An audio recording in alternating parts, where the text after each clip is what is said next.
Cuentos de terror y misterio. John Silence presenta.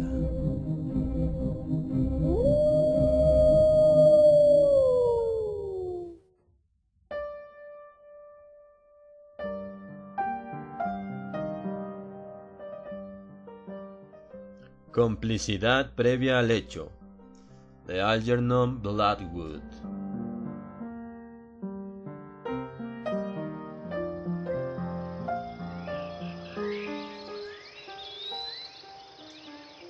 Al llegar a aquella encrucijada del páramo, Martin se detuvo y permaneció un rato observando perplejo los 4 letreros del poste indicador. Aquellos no eran los nombres que esperaba encontrar, y además no figuraban las distancias. Su mapa, tuvo que admitir con fastidio, debía estar completamente anticuado. Lo extendió contra el poste y se inclinó para estudiarlo más de cerca. El viento levantaba las esquinas y las batía contra su cara. Apenas conseguía descifrar la letra pequeña a la tenue luz del atardecer. Sin embargo, por lo que alcanzó a distinguir, parecía ser que 2 millas más atrás había tomado un desvío equivocado. Recordaba aquel desvío. El sendero tenía un aspecto muy tentador, y tras vacilar un momento, se había decidido a seguirlo, atraído, como tantos otros caminantes, por el señuelo de que quizá resultara ser un atajo. La trampa del atajo es tan vieja como la naturaleza humana. Durante algunos minutos estudió alternativamente el poste y el mapa. Caía la noche y la mochila comenzaba a pesarle. Aquellas 2 guías no concordaban en nada, y la incertidumbre iba siendo presa en su ánimo. Se sentía desconcertado, frustrado. Cada vez le costaba más trabajo pensar con claridad. Tomar una decisión le parecía la cosa más difícil del mundo. «Estoy hecho un lío», pensó. «Debo estar cansado». Y finalmente optó por seguir la indicación que le pareció más prometedora. «Tarde o temprano me conducirá a una posada. Aunque no sea a la que yo pretendía llegar».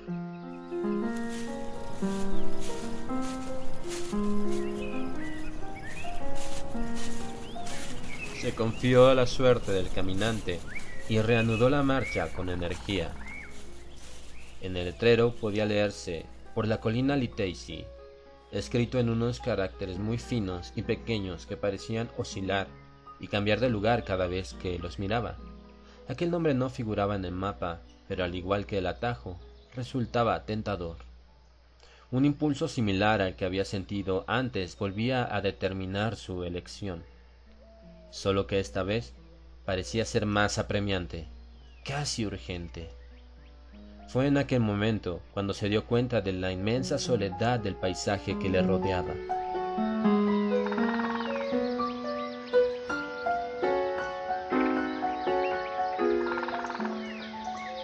El camino continuaba en línea recta, unas 100 yardas para después curvarse, como un río plateado, y perderse en el infinito. El intenso tono verde azulado de las matas de brezo que cubrían los márgenes se fundía con los colores del crepúsculo, y espaciados a uno y otro lado del camino se alzaban solitarios unos pinos pequeños muy enigmáticos. Desde que se le había ocurrido ese curioso adjetivo, no conseguía quitárselo de la cabeza. Eran tantas las cosas que aquella tarde le parecían igualmente enigmáticas. El atajo, el mapa velado, los nombres del poste, sus propios impulsos erráticos o aquel misterioso estado de confusión que le iba embargando. El paisaje entero requería una explicación, aunque quizá interpretación fuera la palabra más exacta. Aquellos árboles solitarios se lo habían hecho ver claro. ¿Por qué se había extraviado con tanta facilidad? ¿Por qué consentía que aquellas vagas impresiones le indicaran el camino a seguir? ¿Por qué se encontraba aquí precisamente? precisamente en este lugar. ¿Y por qué marchaba ahora por la colina Liteisi? Entonces, junto a un prado verde que resplandecía como un rayo de luz en medio de la oscuridad del páramo, distinguió una figura tumbada en la hierba. Era como una mancha en el paisaje, un simple amasijo de harapos sucios a los que su propia fealdad confería cierto aire pintoresco, y su mente, aunque sus conocimientos de alemán eran muy básicos, eligió de inmediato los términos alemanes en vez de los ingleses.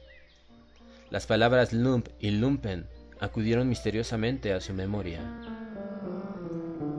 En aquel instante le parecieron las más correctas, las más expresivas, casi como onomatopeyas visuales, si tal cosa fuera posible. Ni harapos ni rufián habrían hecho justicia a lo que acababa de ver. Solo en alemán se podía describir aquello con alguna precisión. Aquel era un mensaje que le enviaba a su lado irracional, pero aparentemente le pasó desapercibido. Un momento después, el vagabundo se incorporó y le preguntó la hora. Lo hizo en alemán. Y Martin, sin dudarlo un instante, le respondió también en alemán. 6:30, las 6:30. No le falló su intuición. Un vistazo al reloj, cuando lo miró un poco más tarde, se lo confirmó. Oyó que el hombre le decía con esa solapada insolencia tan característica de los vagabundos. Gracias, muy agradecido. Martin no había enseñado el reloj, otra intuición de su subconsciente que había obedecido. Con el ánimo agitado por una extraña mezcla de ideas y sentimientos, avivó el paso y prosiguió su marcha por la soledad del camino. De alguna manera, sabía que le harían esa pregunta y que se la harían en alemán. Pero había otra cosa que también había contribuido a ese estado de nerviosismo y abatimiento. Por alguna extraña razón, también se la esperaba. Y no se había equivocado. Cuando aquel bulto marrón cubierto de harapos se incorporó para hacerle la pregunta, una parte de él había permanecido tendida en la hierba. Había otro bulto marrón y sucio, porque eran dos los vagabundos. Pudo verles perfectamente la cara. Tras sus barbas desaliñadas y medio ocultos por unos viejos sombreros, descubrió unos rostros desagradables y sagaces que le observaban con atención mientras pasaba delante de ellos. Le seguía con la mirada. Durante un segundo los había mirado fijamente para poder identificarlos mejor, y había comprendido con horror que sus rostros eran demasiado delicados, demasiado finos y astutos para ser los de un simple vagabundo. Aquellos hombres no eran ni mucho menos unos vagabundos, estaban disfrazados. ¡Qué manera más furtiva de mirarme!, pensó, mientras se alejaba deprisa por aquel camino ensombrecido, plenamente consciente ahora de la abrumadora soledad y desolación del páramo que le rodeaba. Lleno de inquietud y de angustia, aceleró aún más la marcha.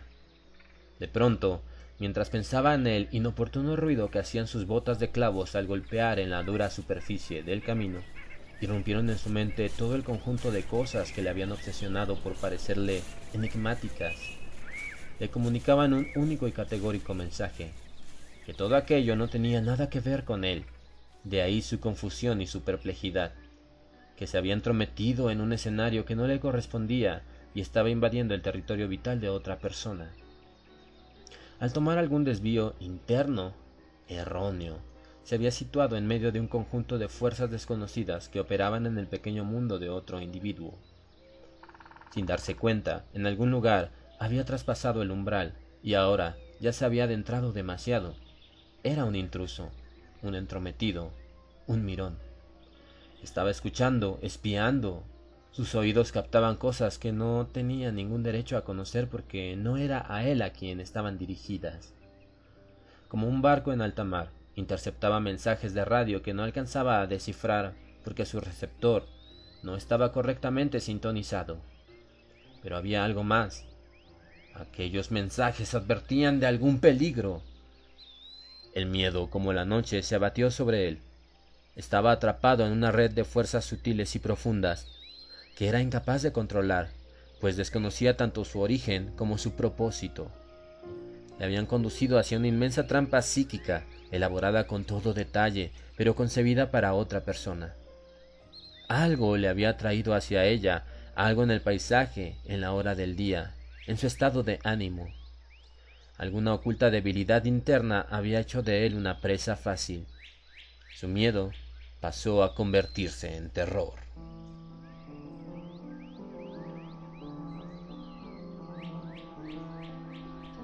Lo que sucedió entonces ocurrió con tal rapidez y en tan corto espacio de tiempo que le pareció que todo ello se comprimía en un solo instante.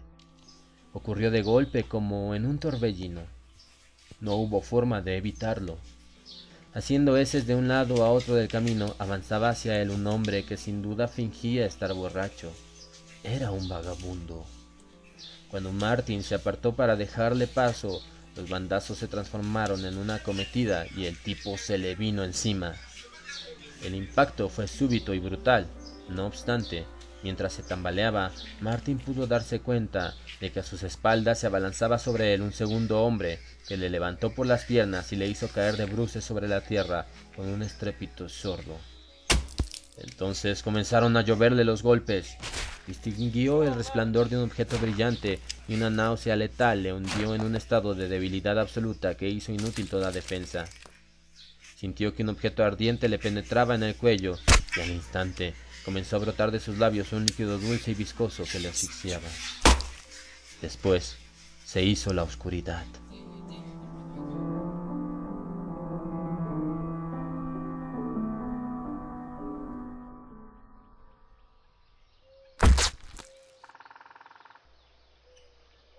Sin embargo, en medio de todo el horror y la confusión, se había dado perfecta cuenta de dos cosas: que el primer vagabundo se había escabullido a toda prisa entre los brezales para adelantarle e ir a su encuentro, y que le arrancaban de debajo de la ropa un objeto pesado que unos cierres mantenían firmemente ajustado a su cuerpo.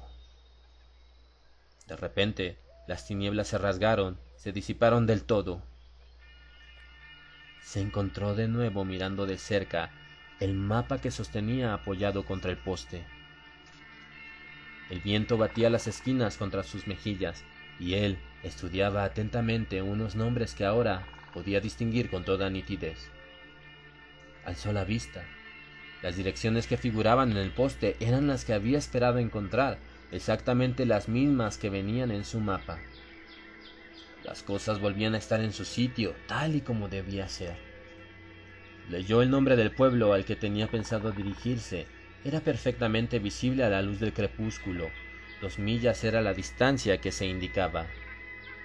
Perplejo, turbado, incapaz de pensar, apretujó el mapa en el bolsillo sin doblarlo y se apresuró camino adelante, como quien acabara de despertar de un sueño espantoso que, en apenas un segundo, hubiera condensado todo el tormento de una prolongada y angustiosa pesadilla.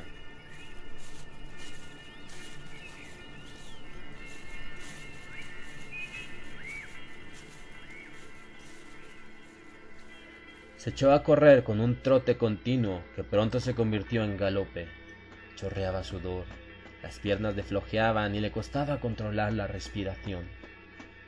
Tan solo era consciente del deseo irrefrenable de alejarse cuanto antes de aquel poste de la encrucijada donde le había asaltado la terrible visión.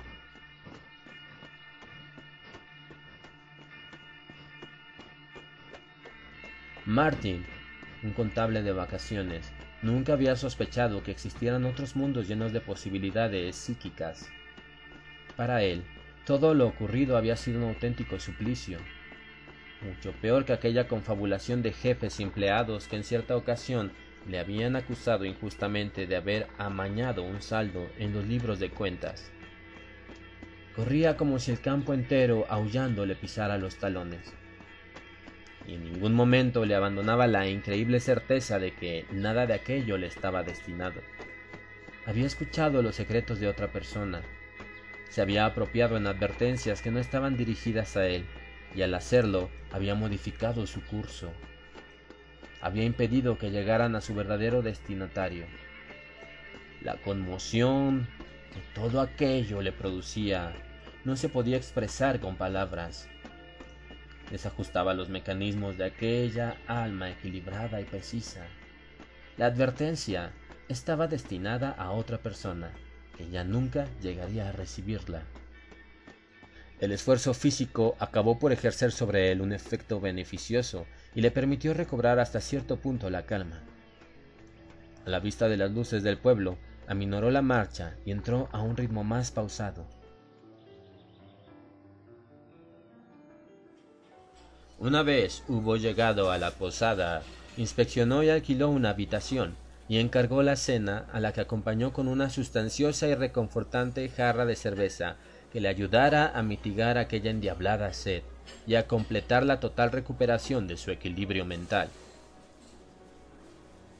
Las singulares sensaciones que hasta entonces le habían embargado acabaron por pasársele en gran medida, y de igual manera le abandonó aquella extraña impresión de que cualquier cosa en su sencillo y saludable mundo requería una explicación. Poseído aún de una vaga inquietud, pero superada ya la sensación de miedo, entró al bar para fumar su pipa después de cenar y charlar un rato con los parroquianos, como tenía costumbre de hacer cuando estaba de vacaciones. Entonces se fijó en dos hombres que, apoyados en la barra al fondo de la sala, le daban la espalda. Al instante vio sus rostros reflejados en el espejo y la pipa estuvo a punto de caérsele de la boca. Eran unos rostros bien afeitados, finos y astutos. Charlaban mientras tomaban una copa, y Martin alcanzó a coger una o dos palabras de lo que decían. Eran palabras alemanas. Los dos vestían bien, no había nada en su atuendo que llamara la atención. Con sus trajes de tweed y sus botas de campo, podrían haber sido, como él, dos turistas de vacaciones. De pronto, pagaron las copas y se marcharon. En ningún momento llegó a verlos cara a cara, pero volvió a sentirse empapado de sudor, y una ráfaga febril de frío y de calor le recorrió todo el cuerpo. Había reconocido sin ningún género de duda a los dos vagabundos, en esta ocasión sin disfrazar todavía, aún sin disfrazar. No se movió de su esquina. El regreso de aquel vil terror apenas si le permitía sostener la pipa que continuaba chupando con frenesí, a pesar de estar ya apagada. Con la absoluta claridad de una certeza, acudió de nuevo a su mente la idea de que aquellos hombres no tenían nada que ver con él, y aún más, que por nada del mundo tenía derecho a inmiscuirse en sus asuntos. No tenía locus standi, sería inmoral, incluso si se presentaba la oportunidad. Y tenía la impresión de que la oportunidad se presentaría. Había estado escuchando a escondidas y había accedido a una información privada de carácter secreto que no tenía derecho a utilizar, ni tan siquiera para hacer el bien, ni tan siquiera para salvar una vida.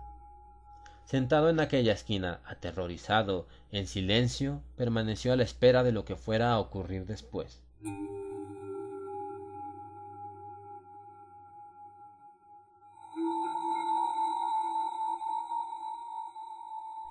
Pero la noche no trajo explicación alguna.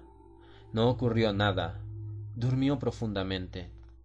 En la posada solo había otro huésped, un hombre ya entrado en años que, como él, debía de ser un turista. Llevaba gafas con montura de oro y a la mañana siguiente Martin oyó cómo preguntaba al posadero el camino para ir a la colina Liteisi. Los dientes le empezaron a castañar y las rodillas le flojearon. Doble a la izquierda en el cruce de caminos, se apresuró a decir Martin antes de que el posadero alcanzara a responderle.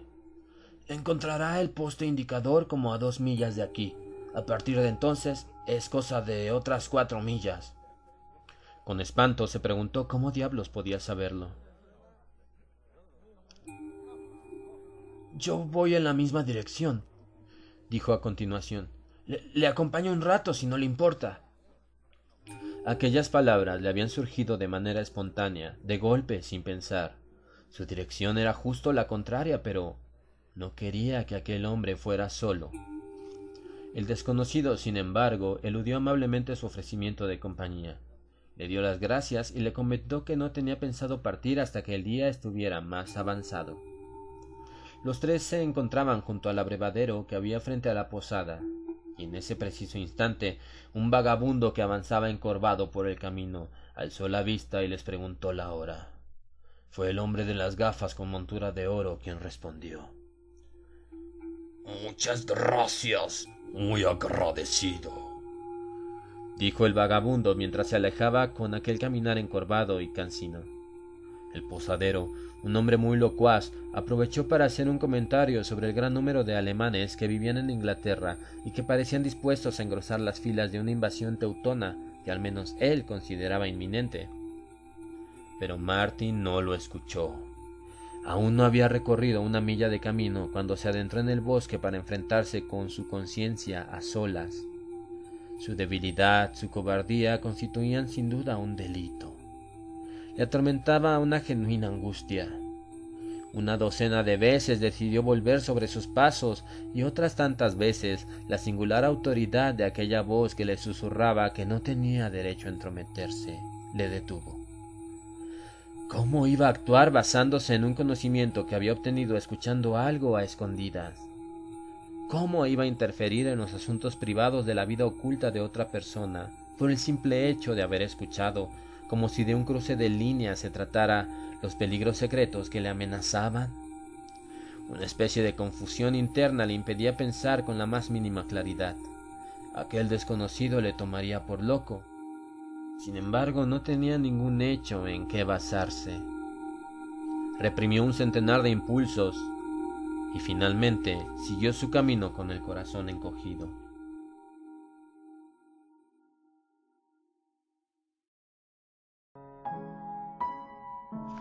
Sus 2 últimos días de vacaciones fueron un infierno, sembrado de dudas, interrogantes y sobresaltos.